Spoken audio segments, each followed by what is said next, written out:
¿Cómo debemos entonces vivir?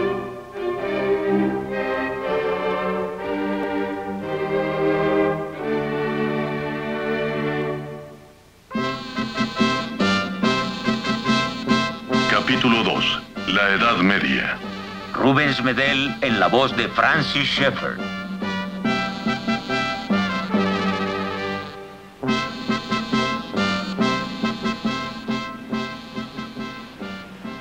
Roma decayó debido a la degeneración interna de todo el sistema romano. El imperio decayó.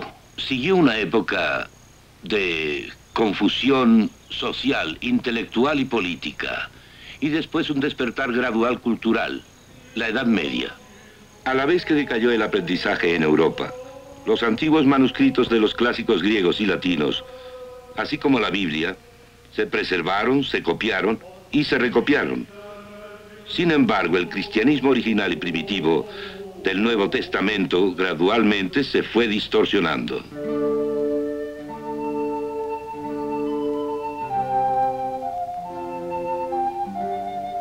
La iglesia del primer siglo, claro, fue sencilla. Los creyentes se reunían en casas y, por lo general, en números reducidos.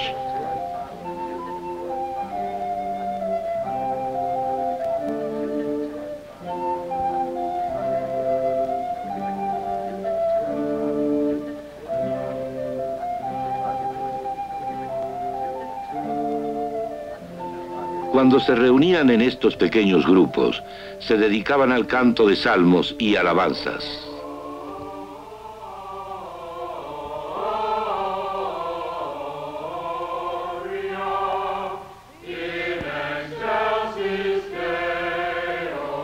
Al mismo tiempo se compartía el pan celebrando la Santa Comunión.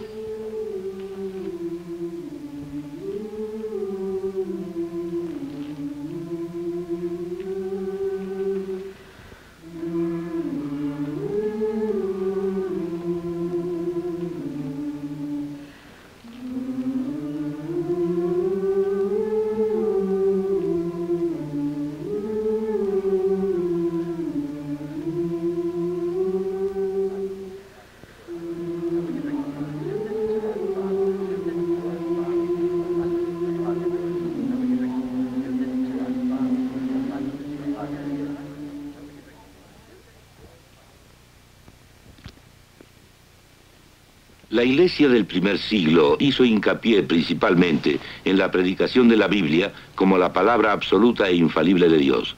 Si se lee el libro Los Hechos de los Apóstoles, por ejemplo, vemos que se hace muchísimo énfasis en el contenido.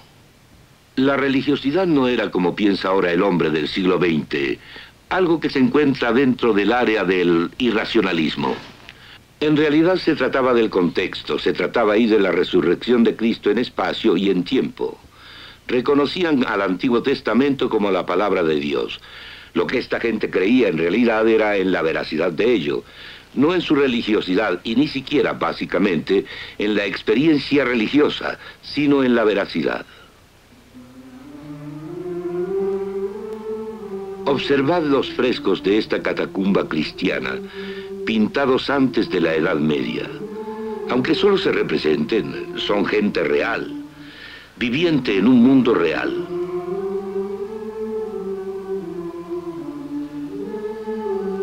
Esta vitalidad y vivencia corren paralelas a la cristiandad de la iglesia primitiva. Paulatinamente hubo un cambio en el cristianismo original. Y lo mismo sucedió con el arte. Ahora ya no se trata de gente real, sino de símbolos. Hubo un contraste con el arte cristiano primitivo. En el siglo VI, los últimos vestigios del realismo moderno se diluyeron, según Michael Gogh en su libro Los orígenes del arte cristiano. Hay belleza aquí. Los artistas trabajaban con devoción, buscando más valores espirituales, pero en su cometido, el arte cambió. Esto vino a culminar entre los siglos IX y XI.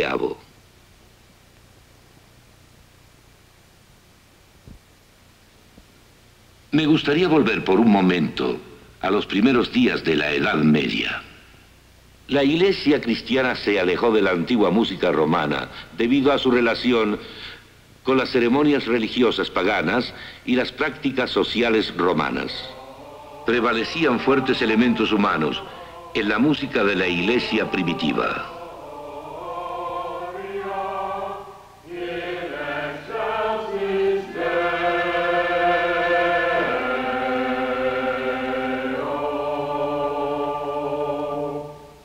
Citaré, por ejemplo, a Ambrosio, obispo de Milán en el siglo IV, quien compuso himnos y enseñó a su pueblo a cantarlos. Esto fue una innovación en esos días.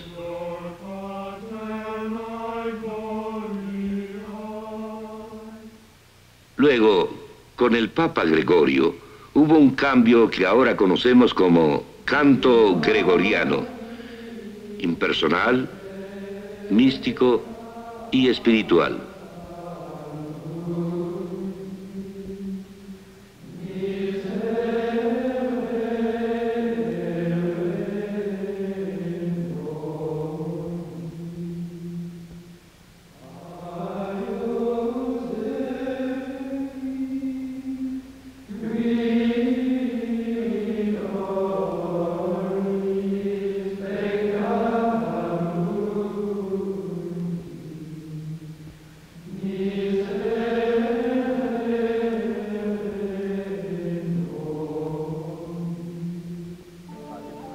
Desde los primeros días, los cristianos han luchado por continuar con la filosofía de Cristo, de que estarían en el mundo, pero no como parte de él.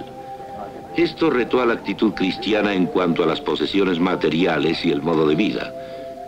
En la iglesia primitiva se reconocía a los creyentes por su extremada generosidad. Sus enemigos lo admitían.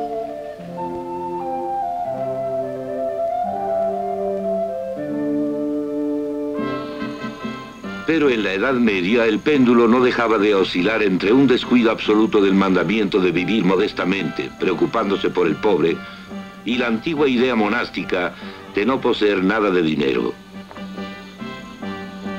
La corte papal era recriminada por su afán materialista. Juan de Salisbury dijo al Papa en su cara que el pueblo pensaba que la iglesia romana, que es la madre de todas las iglesias, se comporta más como madrastra que como madre. Escribas y fariseos depositaban en cada hombro del pueblo una carga demasiado pesada para llevar a cuestas. Se ajuareaban con fina ropa y había en sus mesas platos preciosos. El pobre podía raramente ser admitido.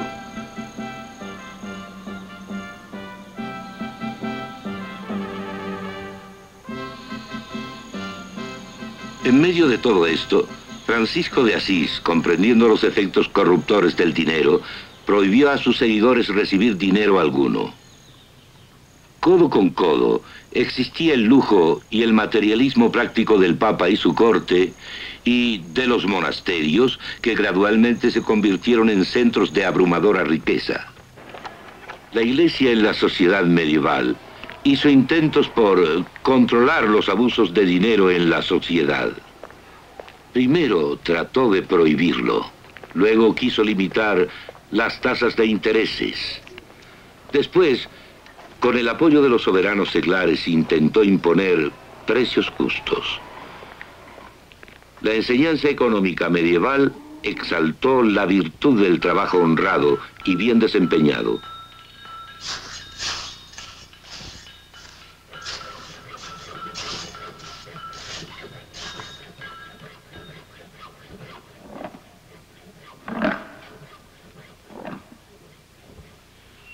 Cuando la vejez o la enfermedad hacía imposible trabajar a la gente de la Edad Media, la Iglesia a menudo los proveía con hospitales y otras instituciones caritativas.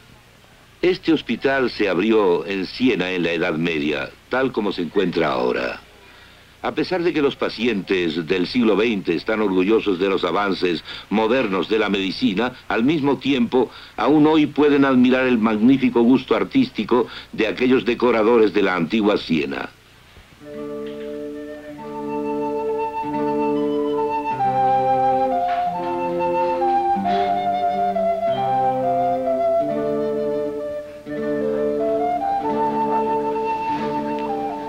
En otro plano, el reto de estar en un mundo, pero no ser parte de él, daría lugar al conflicto de la ley de Dios frente a la ley del Estado.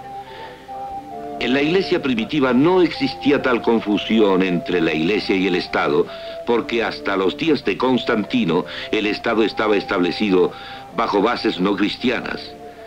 En la Edad Media el problema se complicó aún más. Verán, Europa era considerada como el reino de Cristo. Cristianismo. Solamente los bautizados podían ser aceptados en la sociedad europea.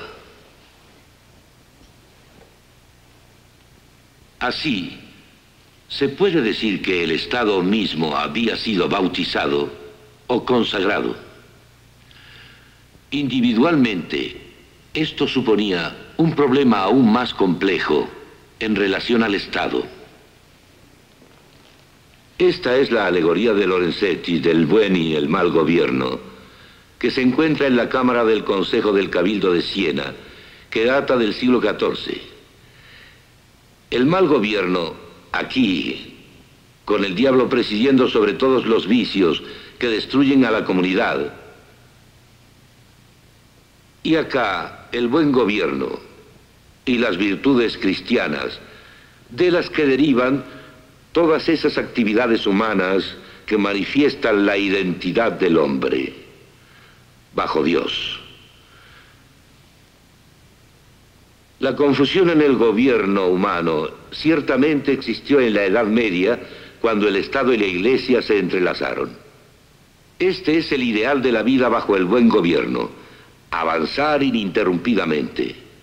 Ved a esta gente ordinaria representada en este maravilloso fresco, capaz de captar su vida diaria, protegida por el buen gobierno contra el caos y la violencia.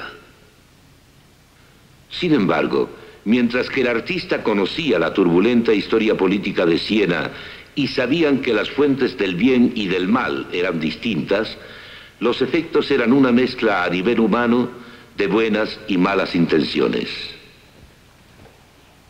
Sin olvidar que la Iglesia era omnipresente en Europa, no fue sorprendente que la Iglesia trabajase con la sociedad como tal, especialmente mediante sus dirigentes. Un ejemplo notable es Carlomagno, hijo de Pipino. Fue rey de los francos en el año 771 a.C. y dominó la mayor parte del territorio del antiguo Imperio Romano. Su coronación por el Papa, al estilo de un emperador romano, se desarrolló fácilmente. A cambio, proporcionó al Papa una fuerte base territorial en Italia. También apoyó a la actividad misionera en las regiones que conquistaba, por ejemplo, entre las tribus germánicas. Asimismo, hizo el diezmo obligatorio, lo que proveyó de fondos a la administración eclesiástica. Carlomagno edificó iglesias impresionantes. Esta es la Capilla Palatina de Aquisgrán, la ciudad en donde Carlomagno vivió durante su vejez. Así coexistieron el poder de la Iglesia y el del Estado, complementándose incluso culturalmente.